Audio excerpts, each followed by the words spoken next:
Hi there, everybody. This is Lee. And with this video, I'm talking about Black Agenda Report. I often go to Black Agenda Report to kind of see the news and information and analysis from the Black left. And it's definitely told from an African American point of view, of we could consider it progressive point of view, definitely Afrocentric. And they don't really pull a lot of punches at this website. You come here, if you got people on pedestals, they will get knocked down if they just feel the writers here feel that they deserve that. There's an article here by Glenn Ford, and it's titled, "None of them have ever been my president." And I'll let that sink in. But anyway, Glenn Ford is talking about the tens of thousands who have demonstrated against the election of Donald Trump. He's saying that some are activists continuing the struggle. Others are Democrats that are just mad, according to Glenn Ford. He's saying that the Black movement against police terror didn't need a Donald Trump waiting in the vestibule of the White House to get mad. For those who fear Trump's fascism, the threat level depends on how he uses the arsenal of repressive tools bequeathed to him by the Obama administration. And so the full article is there. I'll leave a link in the description. And you can see the other point of view of people who see lesser evilism as relative and the reasons why that they do. The next article is by Margaret Kimberly. It's Freedom Rider, Obama's Hollow Legacy. And so she's saying that Democrats used to value things like global peace and justice in the workplace, but for decades, they have given their votes to warmongers and people who export jobs. This week there is mourning in the defeat of a political party that they once would have despised. And so in January, lots of Black Democrats may cry over the exit of a president who won by making himself palatable to white people while also taking advantage of undeserved Black pride.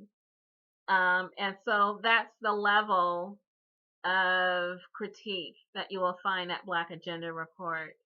Anyone that's on a platform or elevated on a stage or a statue or, you know, seen as the be all end all, they will get examined from all sides and feelings might get hurt in the process. But information will be had. There's also another article, and it says here, "War is less imminent after Clinton defeat." This is from Glenn Ford. And so this is a radio commentary basically saying that are most Americans warlike, or are they just easily misled into going along with the war party that dominates both halves of the duopoly? He's saying that in a certain sense, the distinction does not matter. Most Americans don't care enough about the lives of millions of victims of U.S. empire to do much of anything to save them. And if they voted for Hillary Clinton, they did not even have the presence of mind to save themselves from nuclear annihilation. I'll leave that link in the description for you to follow up on and to see what you think, alternative perspective on these issues of presidential leadership and the relevance for those of the Black community. Okay, so the final article is federal judge orders water delivery to Flint residents. This year, water contamination has come to the forefront of political discussion. Water is life, and to poison someone's water is to threaten that person's life. It's a form of terrorism. And so, in different regions of the United States where there is fracking, where there is lead, where there is oil in the water, chemicals, oil, lead, various contaminations that pose a clear and present danger to people's health, there is this reaction. Okay, so this is an article by Marcia Adebayo. She's saying that lead kills brain cells, but it took a federal judge to order households in Flint, Michigan be delivered 4 cases of bottled water to prevent further damage to health.